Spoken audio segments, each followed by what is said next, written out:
Okay, payment forms commonly used in funnels for selling ebooks or something like that, or access to your course or webinar or whatever. So commonly used. So click and add a payment form. Usual things, you've probably done all this before because you've probably done text elements and so on where you can drag the space up and down, above it, below it, the font size, duplicate it, delete it and edit the container around it. But you've probably done all that before because you've probably used the text elements. If you haven't, go and have a look at the text element video. Same with the toolbar you get when you click on it. These things are similar to what you probably used before. If you haven't, go and look at the text element tutorial. But these first four buttons, these are important. First one, right, integrating into PayPal and Stripe. First one, simply enough, is your PayPal email address. Easy. Stripe, you need a publishable key and a secret key for Stripe, for live and for test, so 4 in total. And you get them by clicking here. Goes off to Stripe and takes you to your API keys page. Log in first if you have to. If you need it in future, it's under the developers menu and then API keys. Right, so publishable key, and I'm in live mode, pk_live. Copy that and paste. Simple as that. I then click on reveal live key token, the secret key, copy and paste that as well into my secret key. I'm not going to do that because I don't want you to have a sight of my secret key, but that's what you do. You copy and paste your secret key from there into the form field there. Right, for the test ones, very simple in Stripe. Click on this view test data toggle. There's one up there as well, down here. Flips into test data mode. Nice little orange signification. Viewing test data is in orange. Copy my publishable key, paste, and reveal my secret key, copy and paste that into there. Okay, that's it. Right, what I'm going to do is I'm just going to pause the video, do my secret stuff and then click on save to save that information. So I'll see you the other side of the fading in bit. Done.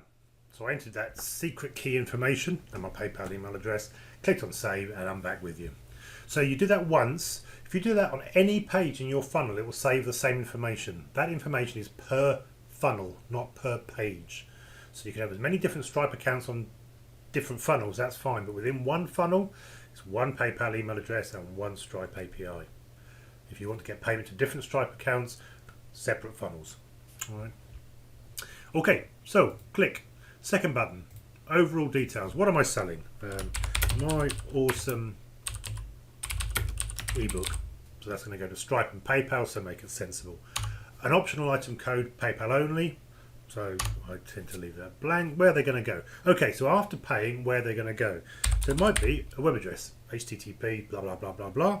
Or more likely, it'll be an existing page from your funnel, which will be a download page if you're selling a thing, like a PDF or an ebook. Or if it's a course, it will be the first page of your course. See the how to build a course tutorial for locking pages from access and all that kind of stuff. I'm not going to distract, but yes, you can do all of that. Okay, so after buying, they're going to go to /test/private.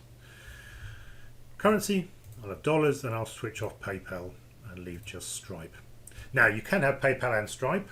That's fine, but remember, the more choices a visitor has on a web page, the less likely they are to make a choice.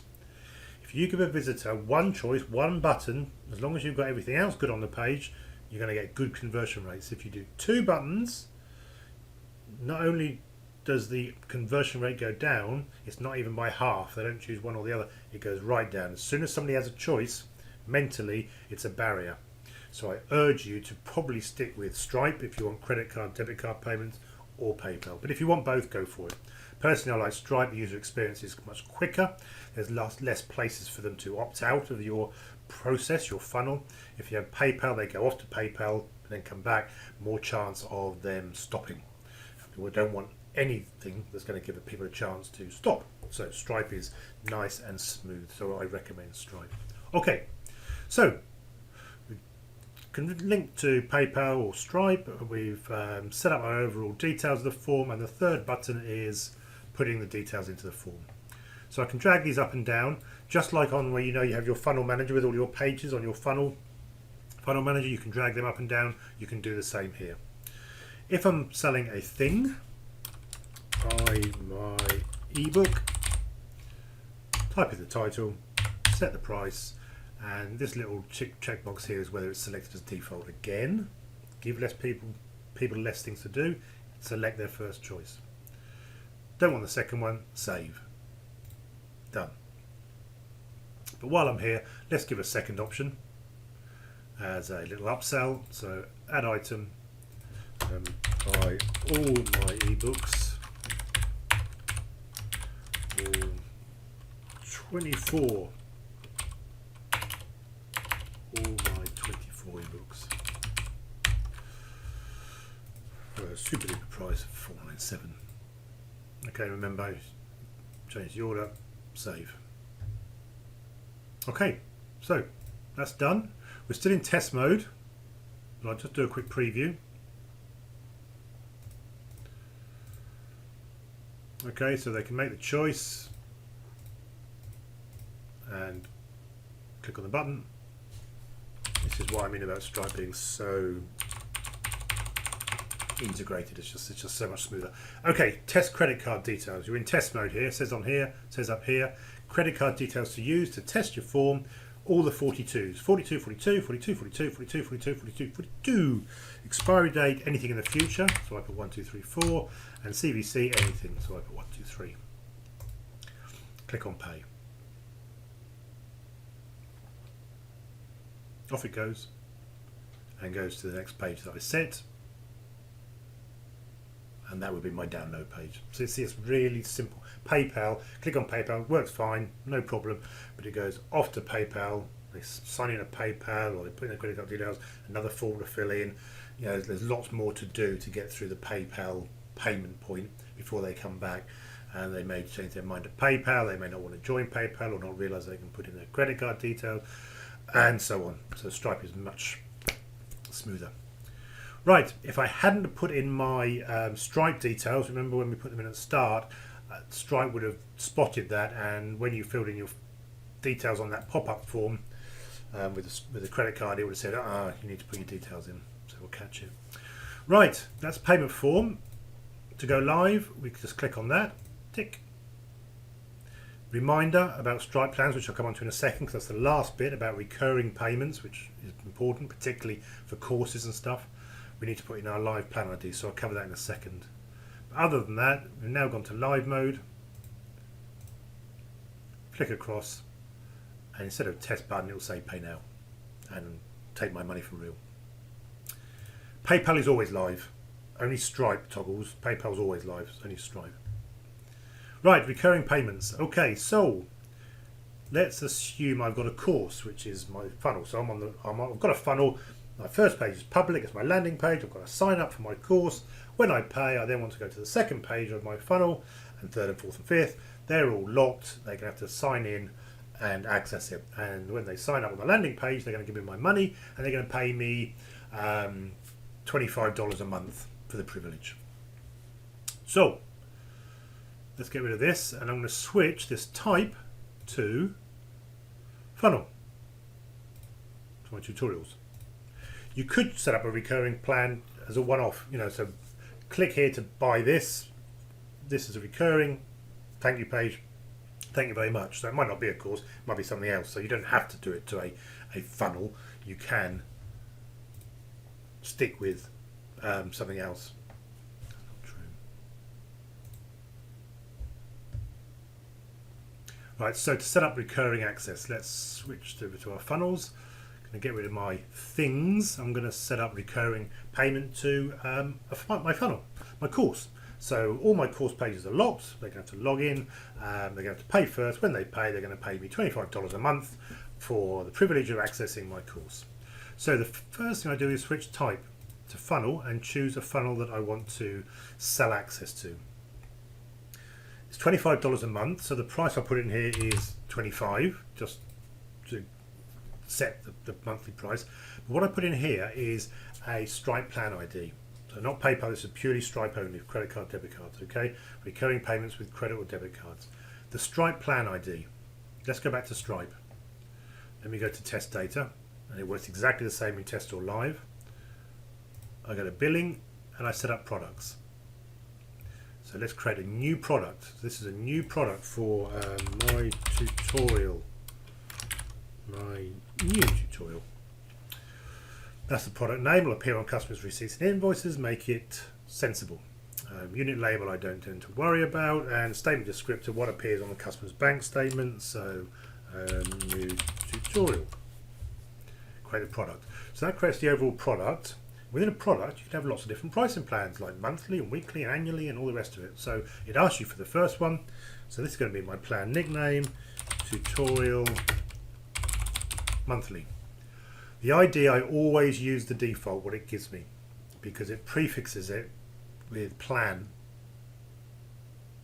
If it's a product, it'll have prod and so on, and customer is CUS and so on with Stripe. So just to make my life easier, I don't put an ID in, I let it give me an ID of its own. Currency was dollars. Does it have multiple tiers? No. Pricing was $25 per unit on a monthly basis. No trial, no blah blah blah. Add pricing plan. Easy. So I've now got my new tutorial product with my first pricing plan. And I could, and we'll go on and add this, I'll add another pricing plan. Let's do new tutorial yearly, where they can save some money. Again, skip the ID, choose the currency. So it would be $25 a month, so a year would be 300. So let's give them to them for 250. So they get 12 months for the price of 10. So 250 per unit is annual, it's yearly, and add pricing plan. And I can have as many of these as I want. So I've got yearly and I've got monthly. Okay, so what do I want? I want the Stripe plan ID of my £25 a month. So simple enough. I go here in my product, I've got my pricing plans. I want my monthly pricing plan. And there's the ID, plan underscore something.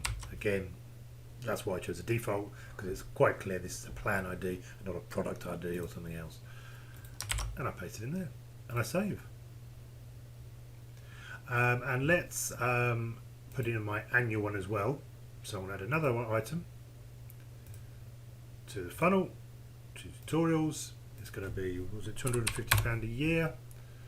Back to Stripe. Back to my tutorial. Let's go for the yearly plan. Copy the plan ID, pop it in there, and let's pick one as default and save. Put it back to test mode. I'll show you how to do the plan ID when you go live mode in 1 second, just to show you what it looks like when you see the page. So what this does is actually go off to Stripe to confirm the details for you. So nice and easy. Up we go. Jobs are good and done. And in all likelihood, my redirect page will be to the first page of my course, which will be locked. And so after paying, T4S.site will say, thank you very much for paying, register with details, boom, boom, boom, boom, boom, send them the password, and they can log in and access the course. Easy peasy. If they bought one of your courses already, it will say you already exist as a user, just use the same details. See the how to build a course tutorial for that. Right, so I'll cancel that. Let's go back. Last thing is to remember that when I switch to live, it will tell me to update my Stripe plans. Absolutely right. In here, these are my test plans. Stripe has test and live mode. I got these from the test mode of Stripe. While I'm in Stripe here, I need to switch off view testing data, go to my products. Here's all my products. Create my new product and create my pricing plan, and there's the live plan ID, and just switch them across to make sure they're the live plan IDs and not the test ones. That's it. If you forget to do that, it will catch it, because if you're in test mode, it will try and use the test IDs, and if you're in live mode, it will use the live IDs. And if you're in live mode and you've got a test plan ID from Stripe, it will say they don't match. So it will catch you out, but you don't want your customers seeing that. So make sure your plan IDs are the live ones if you're in live mode and taking payment, or test ones if you're in test mode and taking test payment. That's the payment form.